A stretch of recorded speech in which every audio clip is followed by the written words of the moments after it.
प्रेम से बोलो श्यावर रामचंद्र की जय। पवन सुत हनुमान जी महाराज की जय। उमापति महादेव की जय। जय जय सीताराम। हर हर महादेव। सब भक्तों की जय। आज की कथा की जय। आज की आनंद की जय। आज हम सभी भक्तों के बीच में एक छोटा सा कथा लाए हैं। आशा करते हैं बड़ा प्रेम से सभी लोग सुनेंगे। तो इससे पहले भगवान का 2 मिनट प्रभु राम जी का भजन। जय सीताराम सीताराम सीताराम कहिए, जय विधि रखे राम कही विधि रहिए। सीताराम सीताराम सीताराम कहिए, जय विधि रखे राम कही विधि रहिए। मंगल भवनय मंगल हारे, मंगल भवनय मंगल हारे। उमा सहित जय जपत पुरारे, उमा सहित जय जपत पुरारे। बोलो श्री राम जय राम जय जय राम। बोलो श्री राम जय राम जय जय राम। पवन तन संतन हितकारी, पवन तन संतन हितकारी। हृदय विराजो अवध बिहारी, हृदय विराजो अवध बिहारी। बोलो श्री राम जय राम जय जय राम। बोलो श्री राम जय राम जय जय राम। प्रेम से बोलो श्यावर रामचंद्र की जय। या राम नाम अमृत का धारा। इस संसार में हम भक्तों के लिए, हम जीव के लिए आनंद का समझ लो बारिश हो रही है। और इस राम नाम में डुबकी लगाते रहो। कहते हैं कि जब तक हमारे शरीर में शक्ति है तभी तक भक्ति हो सकता है। इसलिए भाइयों, हम यही कहेंगे, ये कलयुग का घनघोर समय चल रहा है। आप सब भाइयों को पता है कि ये समय ऐसा आ गया है, लोग अपने स्वार्थ के लिए किसी को जान लेने से भी नहीं कतरा रहे। आज समय ऐसा आ गया हो गया, किस पे विश्वास करोगे? कोई विश्वास करने के लायक रहा नहीं। जिसको हम पत्नियां बना के लाते हैं, आज करोड़ों अरबों वाले पति को ऐसे धक्का दे देते हैं पहाड़ पर से, तो अब आम आदमी का क्या कहा जाए। कभी पति को ड्रम में डाल दिया जाता है मार के, कभी बाथरूम में गाड़ दिया जाता है। यही तो कलयुग है। किसी से प्रेम नहीं है, सब एक दूसरे को स्वार्थ में लीन है। इस कलयुग में भाई एक राम नाम ही सहारा है जो आपके परिवार को सुरक्षित रख सकता है। हनुमान जी प्रत्यक्ष रूप से, हनुमान जी को गुरु बना लो और रोज हनुमान चालीसा पाठ करो। आपका घर में सुख शांति बना रहेगा, इसमें कोई संदेह नहीं है। और जहां जहां श्री रामचरितमानस की पाठ होती है, भगवान का भजन होता है, आनंद से गाओ और सुनो। क्योंकि ये जीवन 4 दिन की है। इस कल को कुछ नहीं पता कल क्या हो जाएगा मनुष्य के जीवन में। इसलिए भाइयों, हम यही आग्रह करते हैं कि सबसे मिल के रहो। काम क्रोध मद लोभ मोह सब नाथ नरक के पंथ। ये सब नरक के रास्ते हैं। इस सब को कम किया जाए और सबको कम करने की एक ही औषधि है, भगवान के चरणों में प्रेम किया जाए। कहते हैं ना, भगवान को भक्त रिझाते रहते हैं, कभी न कभी तो भगवान रिझेंगे। और भगवान की कृपा हो गई तो दुनिया में कहते हैं ना, जिसकी लागी रे लगन भगवान में, उसका दियरा जलेगा रे तूफान में। तो जिसको भगवान में लगन लग गया, उसको इस दुनिया में कोई कुछ नहीं बिगाड़ सकता है। वह सदा आनंद पूर्वक जीवन जीता हुआ भवसागर से पार हो जाएगा, उसमें कोई संदेह नहीं है। कहते हैं ना, श्री रामचरितमानस की कथा लाए हैं एक आरण्य कांड से, तो प्रेम से सुनेंगे।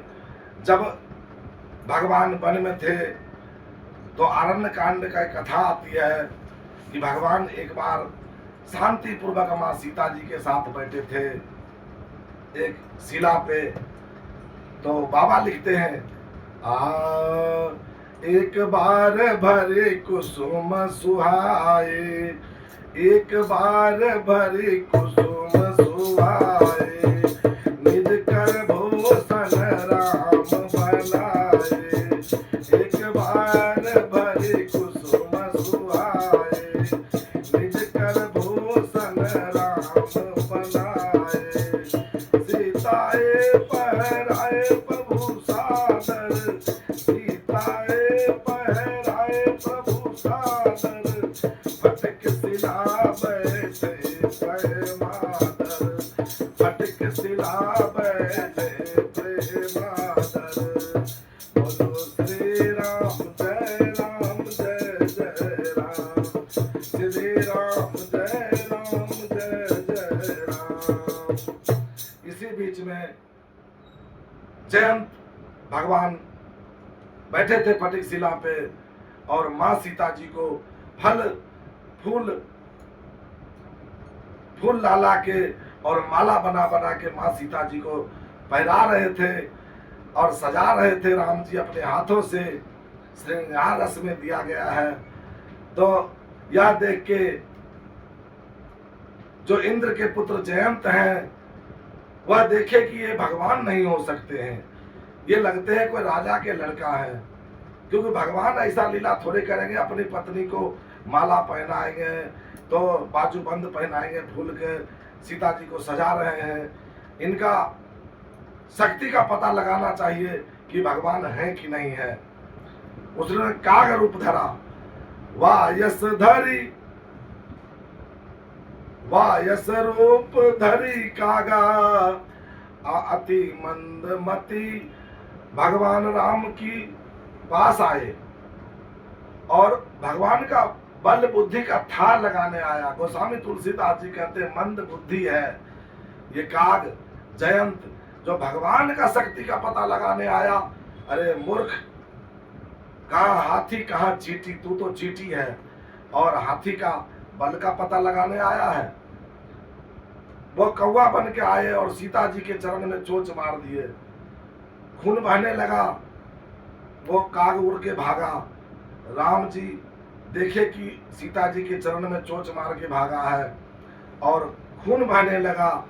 राम जी वही कुशा का एक धनुष बाण बनाए और उस काग के पीछे छोड़ दिए।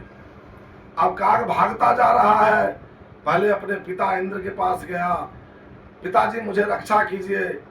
इंद्र बोला जल्दी भागो हमारे दरबार से, कोई रक्षा नहीं कर सकता। फिर ब्रह्मलोक गए ब्रह्मा जी के पास, ब्रह्मा जी भी भगा दिए। फिर शंकर जी के पास कैलाश गए, बाबा त्राहिमाम हमें बचा लो। बाबा कहते हैं कि दुनिया मारे राम बचाए, या राम मारे तो कौन बचाएगा, भागो यहाँ से जल्दी। उनकी माया हमें कई बार नचाया है, भागो यहाँ से। अब वो व्याकुल होके तीनों लोक भागता गया और भागते भागते व्याकुल हो गया जयंत। तो नारद जी रास्ते से जा रहे थे, नारद देखी विकल जयंता, नारद देखी विकल जयंता, लागी दया को मल चित संता, लागी दया को मल चित संता।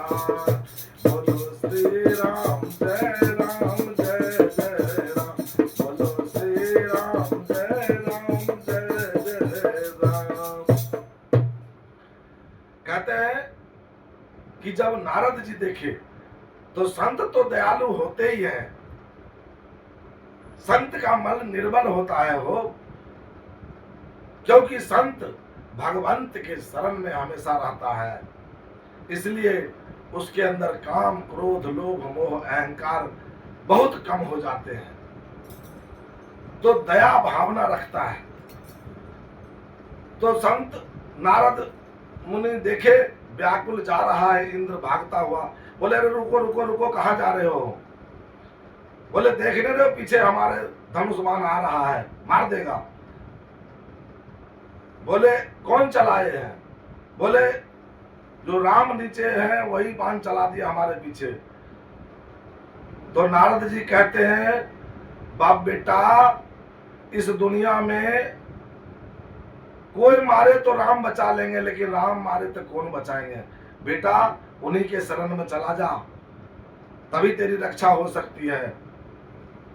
तो वहां से उड़ते उड़ते भगवान के शरण में आके गिर गए। जयंत भगवान आए शरण कबहू नहीं तजहूं, भगवान अपने शरण में आए हुए को नहीं तजते हैं। और जो उसको मृत्यु दंड मिलना था, सिर्फ एक नयन कर भवा कहे भवानी, बाबा कहते हैं सिर्फ एक नयन करके छोड़ दिए कि तुम आज से सम्मान दृष्टि से सबको देखोगे। भाइयों आज भी देखो, कौवा हमेशा दोनों आंख से नहीं देखेगा, कभी भी देखेगा तो आपके तरफ भी ऐसे कभी देखेगा, कभी ऐसे देखेगा, हमेशा एक आंख का ही प्रयोग करता है। तो इसके बाद कथा आगे ले चलते हैं गोस्वामी तुलसीदास जी। तो वहां से भगवान वह स्थान छोड़ के और दूसरे स्थान पे चले गए। तो गोस्वामी तुलसीदास जी लगते हैं कि उस वन में शूर्पणखा भी आती रहती थी। शूर्पणखा एक बार उस वन में घूम रही थी।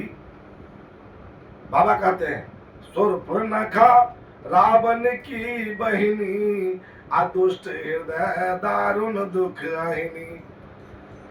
रावण का बहन है लेकिन दुष्ट आत्मा है, राक्षसी है, और वह वन में घूमती रहती है, ऋषि मुनि को खाती रहती है।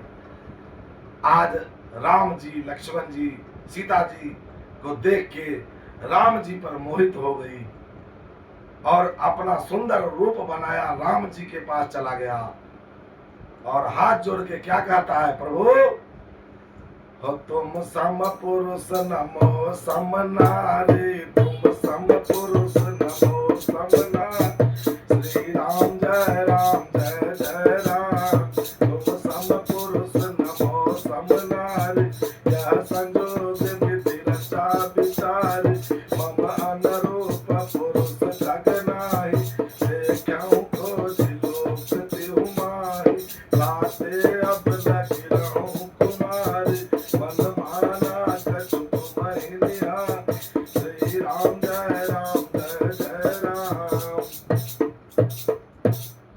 कहते हैं कि हे प्रभु, आप जैसा संसार में कोई पुरुष नहीं है और मेरे जैसा सुंदर कोई नारी नहीं है तीनों लोक में, क्योंकि मैंने पूरा भ्रमण किया तीनों लोक, आज तक हमें हमारा पसंद का कोई मिला ही नहीं, इसलिए अभी तक मैं कुमारी हूं और आपको देख के थोड़ा थोड़ा मन मान गया है। 100% तो आप भी अच्छे नहीं हो, लेकिन फिर भी काम चल जाएगा, चलो शादी कर लेते हैं। भगवान मुस्कुरा के कहते हैं कि छोट कुमार मोर लघु भ्राता। देखो मेरे तो शादी हो रखा है, हमें तो शादी हो रखा है, वो देखो सीता जी है, मेरे भाई वो जो गोरा गोरा वाला जो बैठा है उसका नाम लक्ष्मण है, वह कुमारा है। जबकि लक्ष्मण जी कुमारे नहीं थे, लेकिन राम जी ऐसा क्यों बोले? वो इसलिए बोले कि शूर्पणखा भी कुमारी नहीं थी, उसका पति का नाम था विद्युत जिह्वा, जिसको रावण ने क्रोध में आके मार दिया था।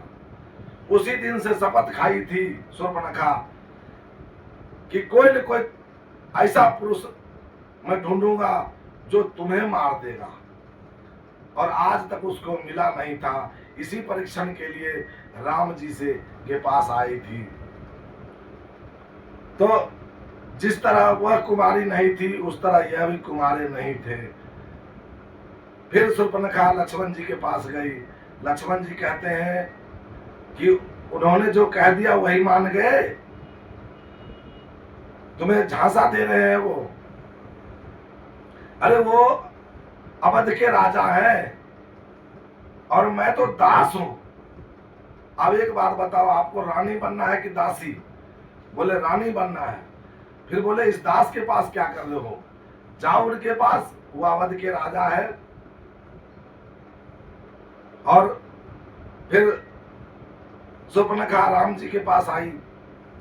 राम जी कहते हैं जो लक्ष्मण जी पढ़ा दिए वही मान गए। अरे जाओ, हमसे तो गोरा रंग वो है। फिर लक्ष्मण जी के पास गए। इतने में तो उसको क्रोध का सीमा नहीं रहा। सीता जी पे झपट्टा मारी, जो ना रहेगी नारी, ना ये हम इधर से उधर भटक रहे हैं, दोनों में से कोई हाँ नहीं भर रहे हैं। इतने में राम जी ने लक्ष्मण जी को इशारा किए, काटो भाई काटो। लक्ष्मण जी ने नाक कान काट दिया। स्त्री को नाक कान से ही तो शोभा है। गांव में देखते होंगे भाइयों कि जब कोई लड़की देखने जाता है तो कहता है लड़की का नाक नक्शा ठीक है ना, क्योंकि शोभा का केंद्र नाक ही है। और वही काट दिए क्योंकि बहुत सुंदर अपने आप को दिखा रही थी सुंदरी। अब वहां से बिल खाते हुए खरदूषण के पास गई। खरदूषण कौन था? उसका भाई। खरदूषण कहता बहना तेरे ये हाल किसने किया है? बोले वन में 2 राजकुमार आए हैं, वही मेरा ये हाल किए हैं, नाक कान काट दिए हैं। खरदूषण बहुत बलवान था, उसको कोई मार नहीं सकता था। ब्रह्मा जी का वरदान था। एक बार खर और दूषण दोनों भाई ब्रह्मा जी का घनघोर तपस्या किए। तो ब्रह्मा जी वरदान देना है, मांगो क्या वरदान मांगते हो? तो दोनों भाई कहता है हम काहू से मरे न मारे। हे ब्रह्मा जी हमें ऐसा वरदान दीजिए हम किसी से मरे नहीं। ब्रह्मा जी बोले ऐसा नहीं है, ये मृत्युलोक है और जो यहाँ आएगा उसको मरना पड़ेगा ही पड़ेगा, और कुछ मांग लो। दोनों भाई ने आंखों आंखों में इशारा किया और बोला जब भी हम मरेंगे तो अपने भाई के हाथ से ही मरेंगे।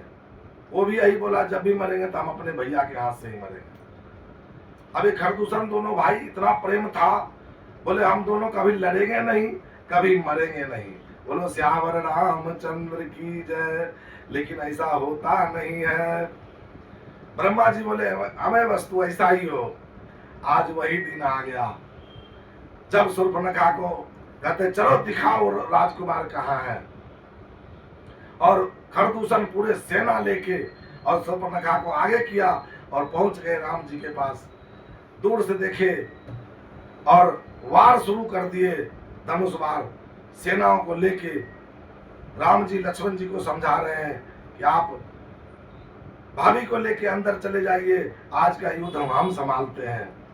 और फिर राम जी में और खरदूषण में घनघोर युद्ध होने लगा। अरे इतना हुआ कि राम जी कई बार बाणों से ढक जाते थे, लेकिन राम जी ब्रह्म परमेश्वर है, उनके आगे किसका चलता है। अंत में भगवान ने ऐसा एक बाण चलाया कि जितने खरदूषण की सेना और खरदूषण था सब राम रूप हो गए और राम समझ के एक दूसरे को मार के खत्म कर दिए। बोलो श्यावर रामचंद्र की जय। वहां बाबा लिखते धुआं धुआं उड़ गया। शूर्पणखा वहां से भागी और रावण के दरबार में पहुंच गई रोते बिलखते। और रावण को कहता है तो मदरा पान पी के यहाँ रात दिन ऐसे कमा रहा है जिसके तेरे सिर पे कोई काल नहीं है। अरे तेरे सिर पे 2 काल आ रखे हैं। रावण कहता है साफ साफ बता क्या बात हुआ और ये नाक कान कहां से कटवा का आई है। कहता नाक कान वही काटा है, नाक कान जो तेरे काल बन के आया है। उसके बाहुबल देख के तो मुझे ऐसा लगता है कि पूरा संसार का निशाचरों का हीन कर देगा, समाप्त कर देगा। तेरे सिर पे काल मर रहा तो मदरा पान पी के आराम से राज पर बैठा हुआ है। 2 राजकुमार आए हैं, नाम है राम और लक्ष्मण। जो मालूम किए तो पता चलता है दशरथ जी के पुत्र अयोध्या नरेश के हैं। और भाई बताऊं उसके साथ एक सुंदर स्त्री है जो तीनों लोक में उतना सुंदर कोई नहीं है, वह तेरे राजघराने में रहने लायक है, और उसी ने मेरा नाक कान काटा है। बोले फिर खरदूषण के पास क्यों नहीं गई? तो बोले गया था। तो क्या हुआ? बोले गए। कहां गए? ऊपर। हाँ, खरदूषण मर गया? ऐसा कैसे हो सकता है? रावण का थर थर कांपने लगा, कहता खरदूषण मर गया? बोला और एक ही बाण में तो सब मर लड़के खत्म हो गए, बहुत शक्तिशाली है भाई। रावण कहता जा तू इलाज करा।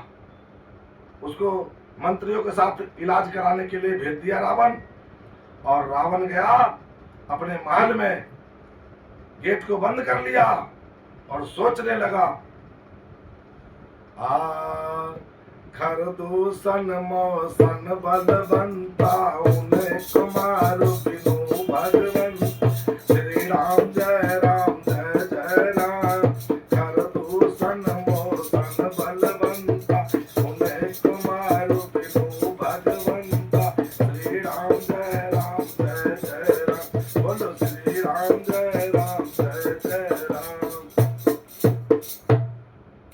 रावण सोचता है खरदूषण तो मेरे जैसा बलवान था, उसको कोई तीनों लोक में मार नहीं सकता। अगर वो मर गया तो इसके मतलब भगवान आ चुके हैं धरती पे। तो मन में सोचता है रावण तू क्या कर रहा है, चलो भक्ति भाव में लगते हैं। अगले क्षण सोचता है कि तामस तन नहीं साधन दूजा, इस तामस सी शरीर में तो दूसरा साधन कुछ नहीं हो सकता है, भजन भाव तो हो नहीं सकता है। क्यों नहीं भगवान से बैर लिया जाए, भगवान से बैर लिया जाए और भवसागर से पूरा कुल समेत तरा जाए। बैर लेने को ठान लिया, और सुपर्णखा बोली थी कि सुंदर स्त्री उनके साथ है, उसने प्लान बनाया। आज गोस्वामी तुलसीदास जी यही कहते हैं, जब रावण 18 पुराण 6 शास्त्र चारों वेद का ज्ञाता था, फिर भी एक सेंटेंस मालूम हुआ तो राम को ब्रह्म समझ लिए, तीनों लोग का परम पिता परमेश्वर समझ लिया। और मनुष्य कहते हैं ये राम एक राजा के लड़का थे। कौन थे ये राजा का लड़का थे, काल्पनिक है, ये कुछ नहीं है। इस कलयुग में यही उद्धार करेगा, यही राम नाम ही उद्धार करेगा, और दूसरा कोई उपाय नहीं है। गोस्वामी जी कहते हैं कि मच्छर को फूकने से सुमेरु पर्वत उड़ जाए, बालू को मथने से तेल निकल जाए, संभव नहीं है, लेकिन फिर भी मान लिया जाए। लेकिन इस कलयुग में राम नाम के बिना भजे मनुष्य को कल्याण हो जाए, ये असंभव, संभव नहीं है। क्योंकि कलिमल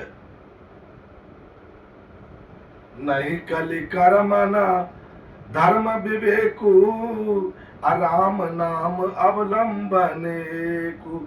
इस कलयुग में राम नाम की महिमा गाया गया है, और राम नाम वो कल्प वृक्ष के समान है जो मनुष्य की हर कामना को पूरा करने का क्षमता रखता है।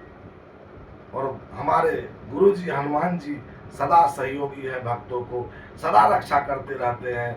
जहाँ जहाँ भजन कीर्तन होता है वहाँ वहाँ राम जी का भजन होता है, वहाँ हनुमान जी पहले पर थोड़ा मार के आसन लगाते हैं।